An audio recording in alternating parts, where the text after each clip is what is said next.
It's time for the Your Personal Bank Show with Ference Toth, financial literacy educator and speaker, entrepreneur, and chairman of the board of a Bank Information.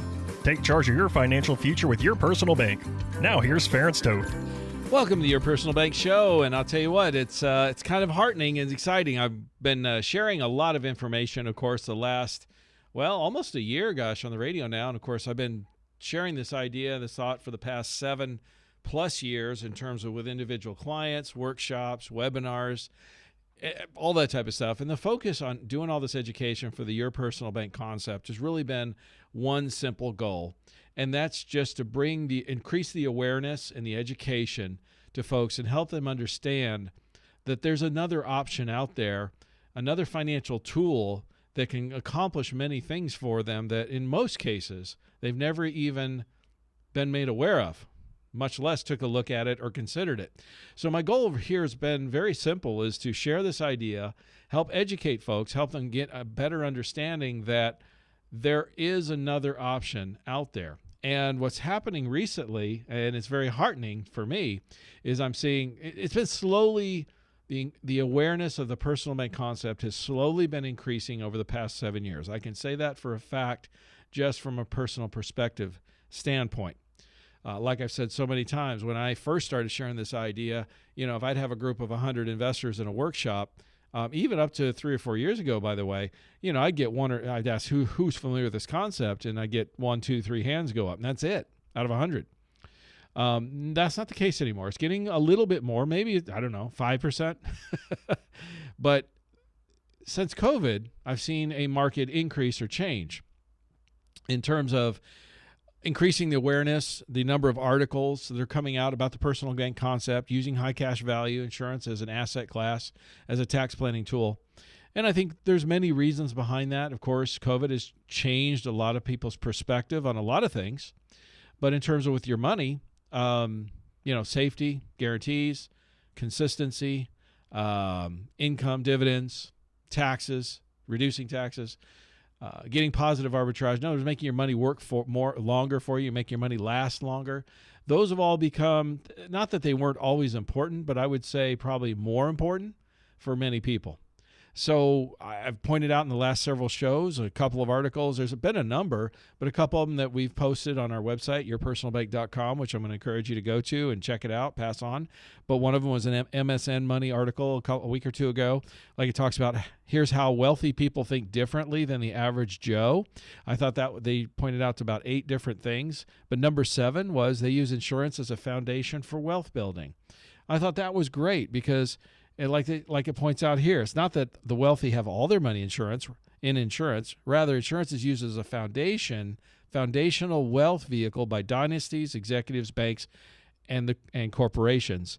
And then it states very, very strongly, it states the middle class isn't doing that. I share this idea with folks all the time, and I say, look, if you're going to build a skyscraper, you've got to have a strong foundation, right? And many times, for many folks, I look at this as a foundational wealth building tool. Yes, you heard me right. This is where, in many cases, I find folks should be starting their finance. This is where they should start with their finances. This is where because there's almost nothing more foundational than something that's guaranteed, consistent, can grow tax-free. You can have access to the monies pretty much day one. A majority of the money's day one, by the way, accessible. You are taking care of long-term needs and short-term needs at the same time. Yes, you're growing cash over time. Like I said, I've said this over and over again. We have companies paying 6% dividends the last 25 years plus. Never missed dividends since before the Civil War. And I find it shocking even that I still, even this week, I got some people reach out to me and said, thank you for the information. It's awesome. I had no idea there were companies out there paying 6% dividends for the past 25 years. It's almost like it's been a blind spot for the average American and many advisors that are advising. There's companies out there paying these dividends consistently, steadily, A+ rated, cash reserves, solid cash reserves, all that good stuff. Been doing this for over a century, and yet people aren't even looking at it. That's the part I find shocking. Because if you're looking at an overall portfolio, an overall plan, you've got a retirement plan, you're building for the future, or even more so, what I find shocking or surprising is folks that are nearing or in retirement who are now wanting to take income or off of their portfolio. Well, why wouldn't you look at a tool that's paying a 6% dividend and has consistently for 25 years plus? Oh, happens to be tax-free also if it's set up properly. Happens to have a positive arbitrage ability with using a bank line of credit where even when you're accessing the funds to, say, pay expenses, the money would still grow at 2 or 3% on the spent dollars. You understand if you get a return on money you spent, do you understand your money will last longer? Because bottom line is, if you don't get a return, if you get any kind of return you get, it means you're going to have more money, right? The bottom line is when you look at just about any traditional financial tool you want, you can pick stock, bond, mutual fund, CDs, annuities. I don't care. Pick. You pick. Doesn't matter. The question I ask all the time is this. When you spend the dollars, growing the money is one thing, but what about the distribution side? What about when you actually start to spend the money? What if you need the money? Or what if you're going to use it for supplementing retirement or whatever that may be? Isn't the point putting money away for at some point in the future you're going to access and use those dollars? Isn't that typically the primary point? If you could get a return on that money, even if it's a reduced amount, I give it, grant 2 or 3%, it's less than 6, but you're still earning something. You're earning something on those spent dollars. Doesn't that mean you're going to have more money to spend?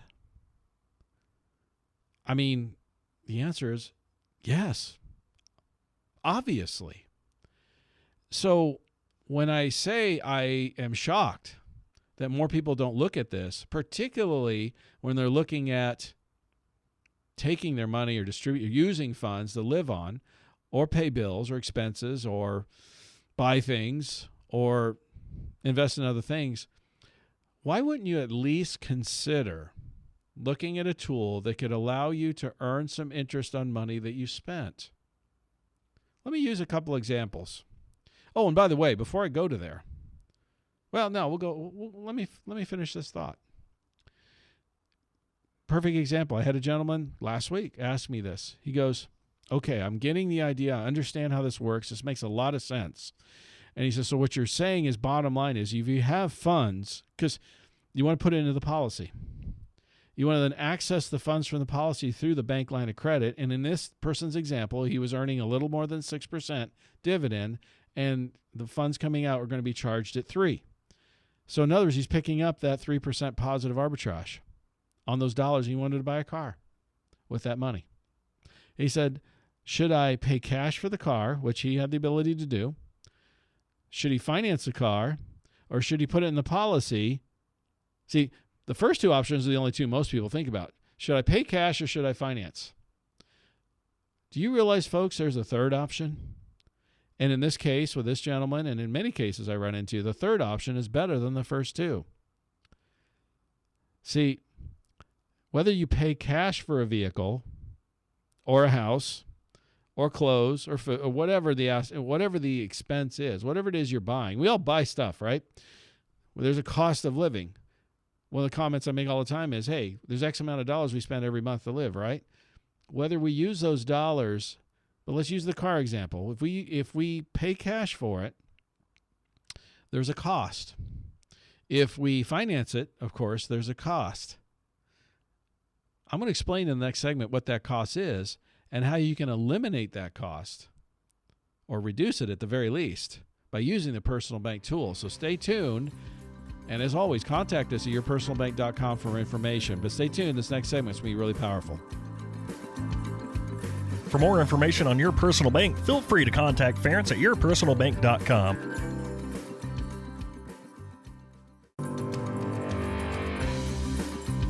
Back to the Your Personal Bank Show with Ference Toth. Welcome back to the Your Personal Bank Show, and we've been talking a lot about, how the awareness is starting. I'm seeing an increase. It's like it's like the surf. The wave is starting to come in. We're certainly the beginnings of that wave. I believe that wave is going to continue to grow.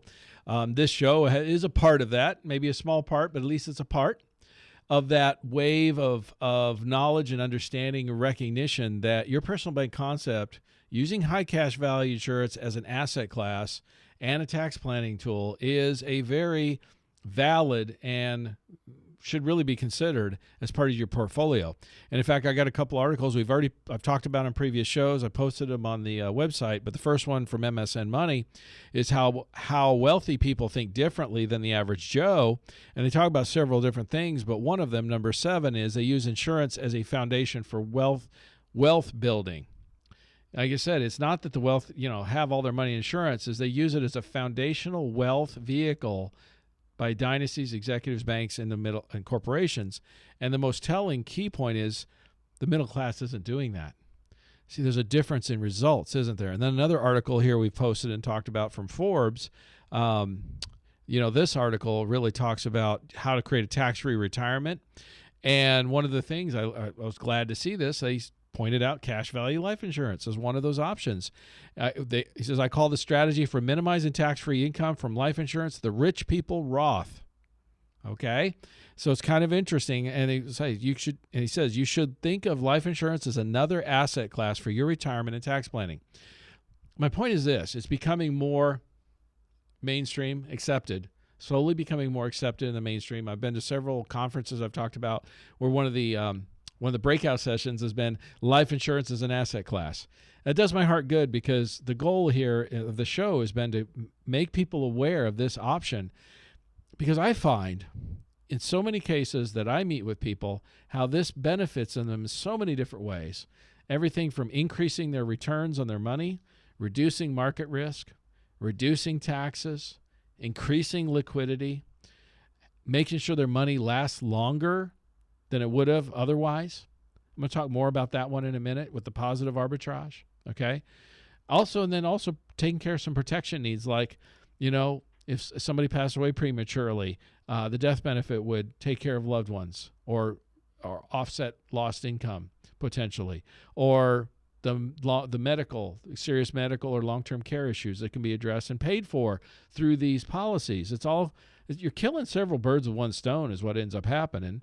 Oh, and don't forget, you're diversifying into a non-correlated asset in many cases. So it's a true diversification tool to put some money in this bucket that's separate than the other things to spread out your risk, right? So there's so many different reasons, and any one or all of those reasons are why folks look into this. But it's nice to know, and I'm seeing that, it's kind of fun to be part of the wave, the beginning wave of this, and I firmly believe that we're going to see more and more of this as we go forward. Because particularly, it was growing before COVID significantly.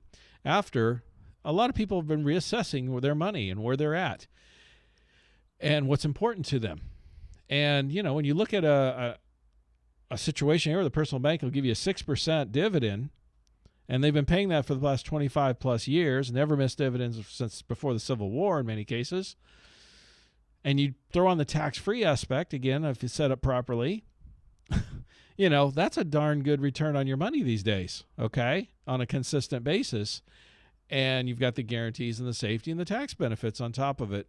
But most importantly, where this really stands out, this is where it's different in a good way, in terms of making sure your money lasts longer even after you spend it.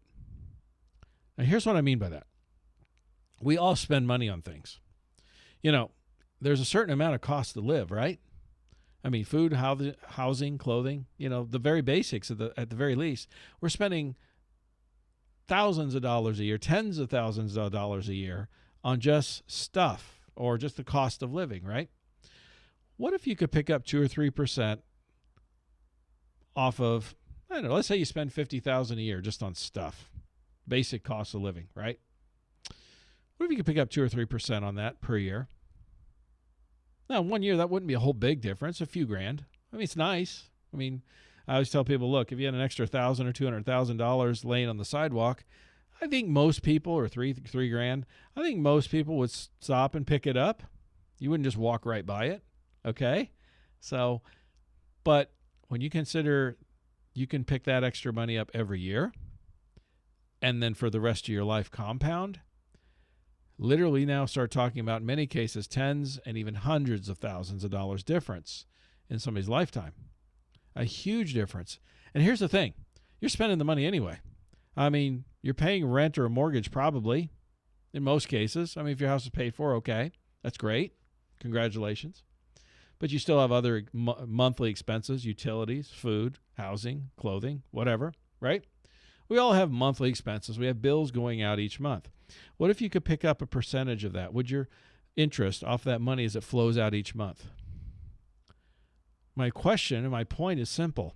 Would you have more money in the long run? Would your money last longer? Would it go further? I mean, study after study shows the number one fear of retirees is running out of money before they run out of time. In other words, they live longer than their money. The personal bank concept, by using the policy, the cash value policy, like I said, getting credited currently at 6%, and then accessing it from the bank line at 3 to 4%, means you're picking up 2 to 3%. You're picking up the difference. You're making the difference on dollars you spent. Folks, you can't do that anywhere else. Not that I'm aware of. It's a positive. Other accounts don't allow you to do that. Stocks, bonds, mutual funds, CDs, annuities, whatever you choose. When you have a financial account and you take money out and spend it for whatever reason, the return on those dollars you spent is now gone, right? Zero, nada, no longer. You're never see those dollars again, will you? Here, by leaving them in the policy and allowing them to continue to grow, currently at 6%, and again, 25-year track record of doing that, over 100-year track record of never missing a dividend, and you access them at a lower rate, like I said, 3 to 4%, you're picking up the difference. So if you spent $1,000, you're still making interest on the $1,000. You're earning 6 on it and getting charged 3 or 4. Apply that to 10,000, to 100,000, and so on. I have folks that have purchased houses this way, or should I say, reduce the interest on their mortgage by doing this. In fact, I have a couple recently that refinanced their house. I've had several folks do this, but this one comes to mind, where they refied a 30-year fixed mortgage at 3.25%. And their situation, they were able to fund the policy. Their interest they're earning is 6.1% in their particular situation. They're accessing the funds at 3%, so they're picking up 3.1% positive arbitrage.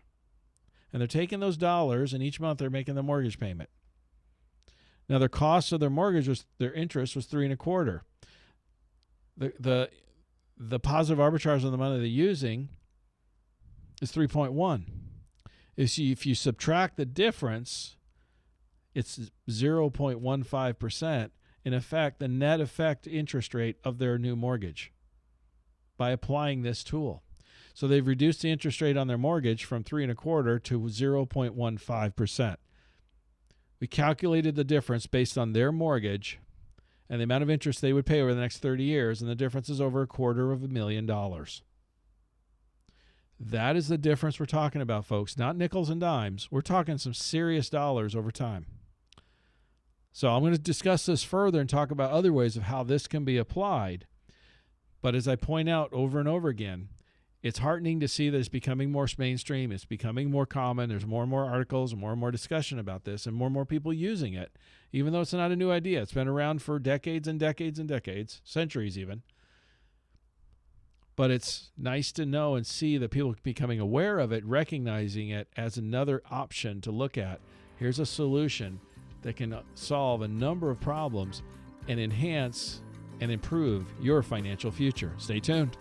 For more information on Your Personal Bank, feel free to contact Ference at yourpersonalbank.com. Back to the Your Personal Bank Show with Ference Toth. Welcome back to the Your Personal Bank Show, and we've been talking a lot about the increasing awareness about the personal bank concept. And what's happening is we're starting to see this become more and more of a mainstream idea for folks in the general public. The the average Americans, okay? It's been, like I said, there's a couple of articles I've referred to over the last few weeks. There's a number of them out there I've been seeing recently. But a couple of them that we've posted on our website at yourpersonalbank.com that I think are particularly good is the one article, the Forbes article, talks about 6 ways you can potentially earn tax-free income in retirement. And like I said, the other 5 are pretty standard fare. I've seen that many, many, many times. But they added this option as one of them is the cash value life insurance. And like I said, you should think of life insurance as another asset class for your retirement and tax planning. I mean, this is Forbes, okay? And, essentially you can set this up account like a Roth IRA without income or contribution limits. Many people like to fund Roths but are frustrated because either their income's too high. And by the way, those are the folks who benefit from growing tax-free income down the road sometimes the most, and or they can't put as much in. If they do qualify, there's limits on how much you can contribute. Here you have, basically you don't have those limits, okay? Like I said, this can be a huge bonus also for people that are looking to retire early. We all know there's lots of rules in terms of age when you take funds out of IRA and 401ks and qualified accounts. You can avoid all those rules. I find it's funny. It's common. I'll run into people and say, well, what about this? What about that? And I'll kind of laugh. And I said, you're so used to all the different rules that apply to qualified plans that, it's almost like feels like you're jumping through hoops. Have you ever seen one of those dog contests that where they run through the tunnels and they do all the jumps and all that? It kind of feels like that sometimes. Well, if I do this and I jump over here and I get past here, then I can do this. Because let's face it, with qualified plans, let's be real, there's a lot of rules involved, both in contribution and growth and distribution, all these different tax rules that apply. And sometimes I have to stop people. I say, whoa, hang on a sec. All those rules and all those things you've been thinking about and normally consider, throw them out the window. You're not in that world anymore. Actually, how would you like to just grow your money and have access to your money when you need it and not have tax consequences as a result, whenever you need it? It's very refreshing. It's almost like it's funny. It's like you open a door for somebody, you realize, hey, the sun's shining out there. You don't have to do all this.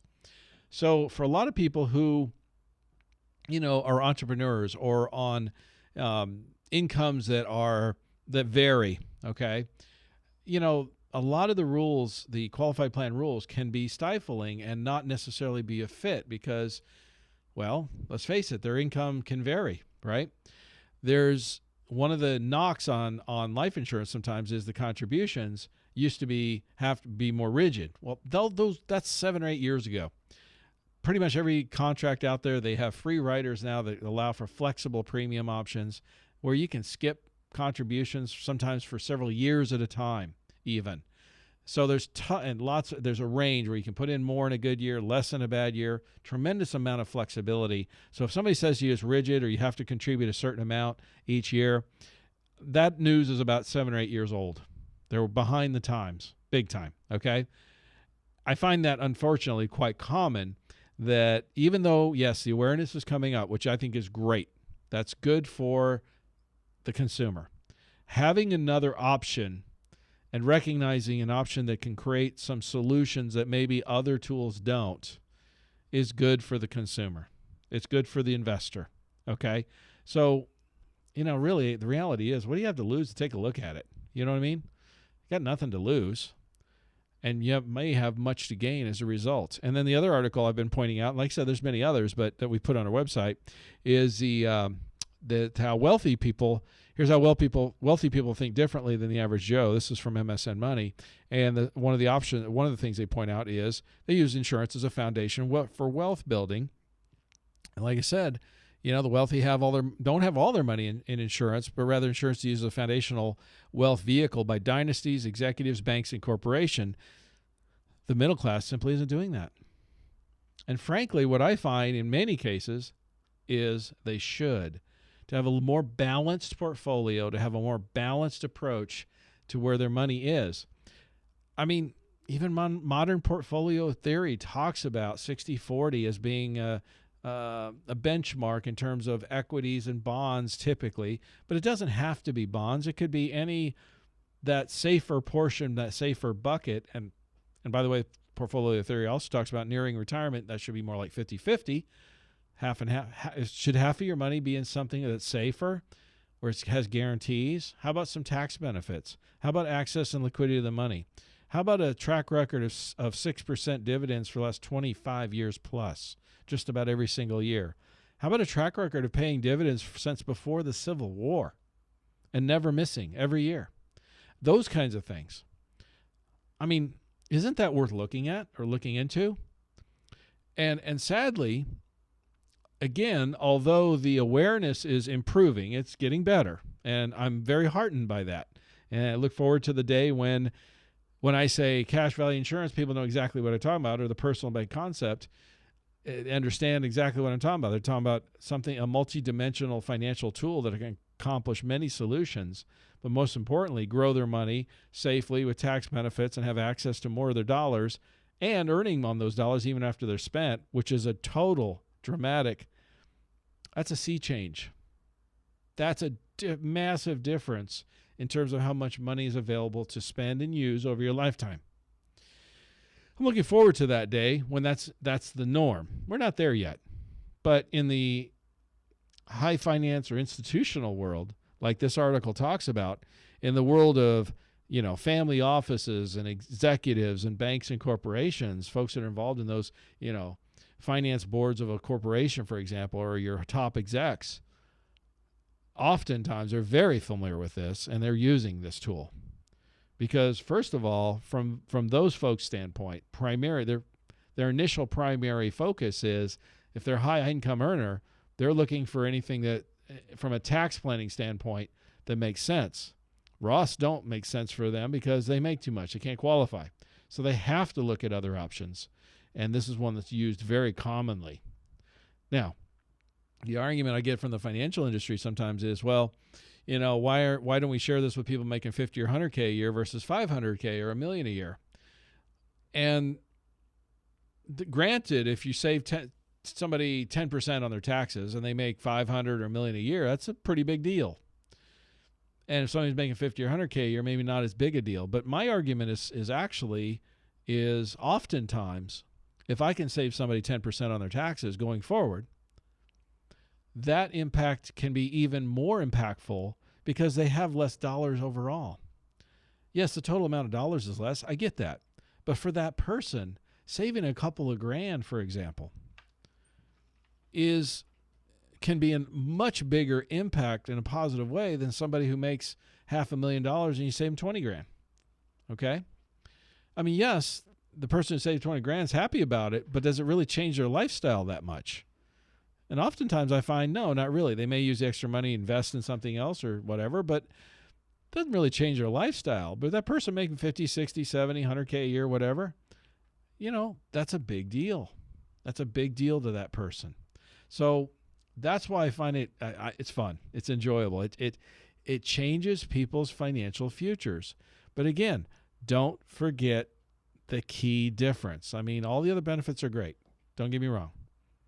Grow your money with nice dividend rate, 6%.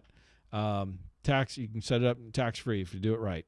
We can take care of all kinds of other benefits, but don't forget, and I'm going to touch more on this in the last segment, and is, how do you earn interest on money you spent? That is the game changer. That is the sea change. That's what makes the biggest difference in your lifetime, in your financial future, is your money lasts longer. You have more to spend. You have more to live on. And isn't that the primary goal for retirement money? Stay tuned. For more information on Your Personal Bank, feel free to contact Ference at yourpersonalbank.com.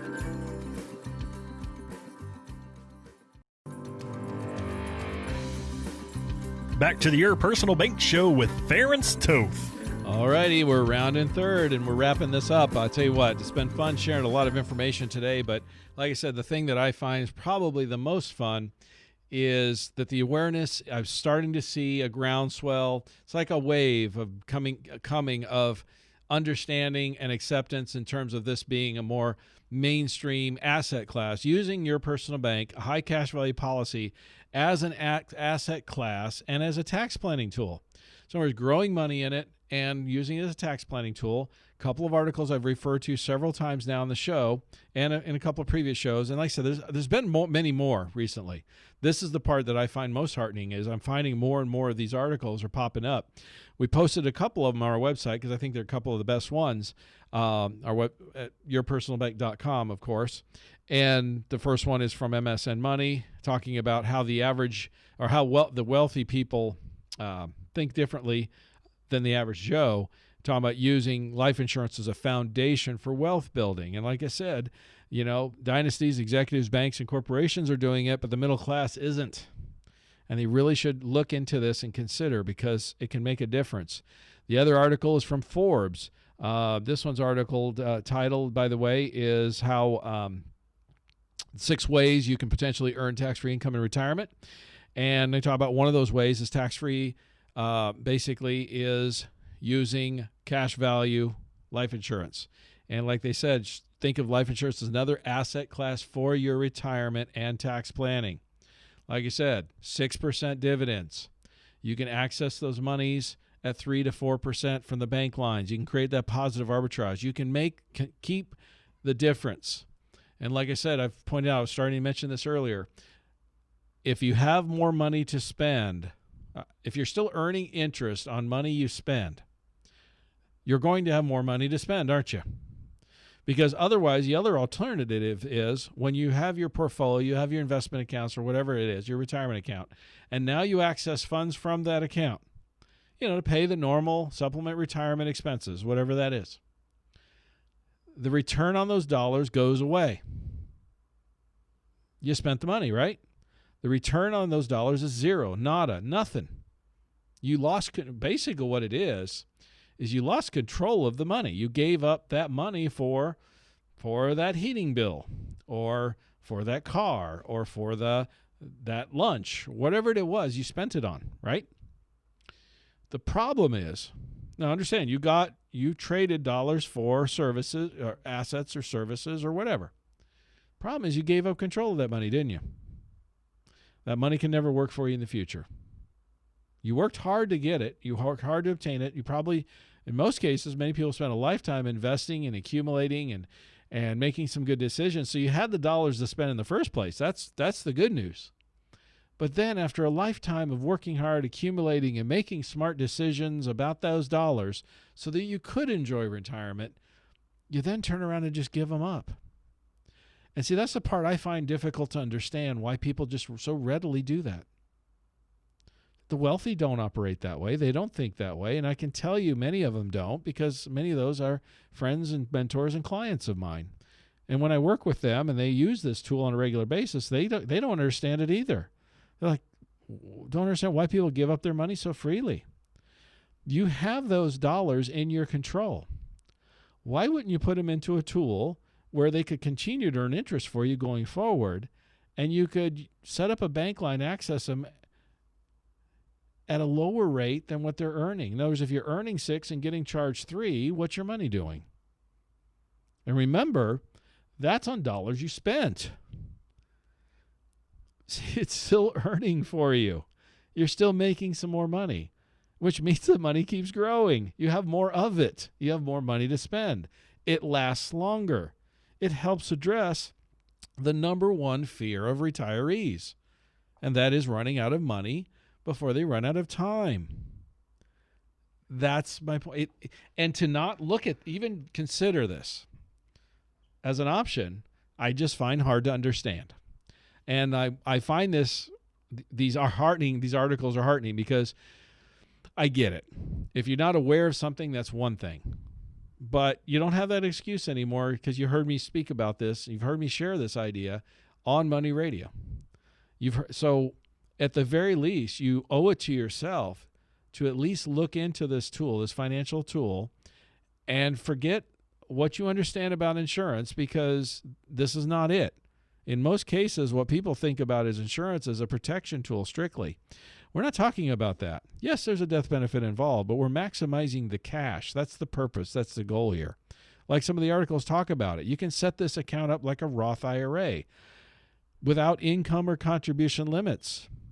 And so maybe you should think of it in those terms instead of insurance. Drop the word insurance. Just think of it as a high cash value account for a minute. Just as an exercise to help understand how this really works and impacts people. If, like this article talks about, you think of it as like a rich person's Roth, or you think of it as a Roth without income or contribution limits, and it has the same type of tax benefits and all that, but then you get additional benefits of over and above a Roth. In other words, in terms of getting positive arbitrage, again, being able to earn interest on the money after you spend it, that means it lasts longer. Look into this. Take a serious look. And if you haven't, and if you did by some chance, a few folks have looked at this and the numbers didn't seem to make a lot of sense, or take another look or contact us at yourpersonalbank.com. I had another person just last week who had gone to work for, liked the concept so much. This gal's actually written a book about this. And she got connected with a company, and I looked at her. I said, send me the illustration, send me the numbers, because what you're telling me, and I know the company, no, nothing against the company. It's a good company, but they don't pay the best dividend rates. And I said, let me run some numbers for you and show you the difference. We went over those numbers last week. Like I said, I'm going to show you the chart of all the companies, all the top dividend payers for the past 25 years. This isn't from me. This is from some of the financial institutions that work with these companies. This has been the information they've been tracking for the last 25 years. We ran the numbers and the comparisons. There was no comparison.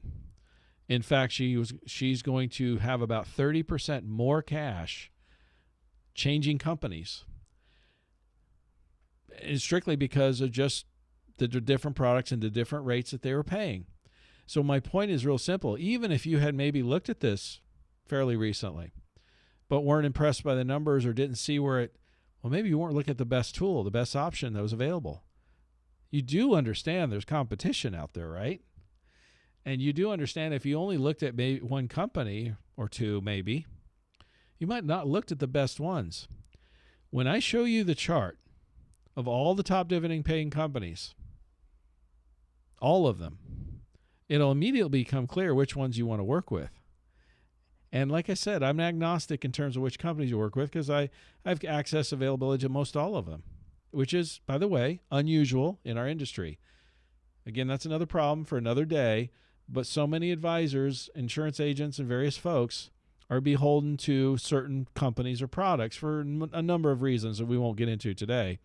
So it's often that you'll be looking at just one or two, maybe two companies.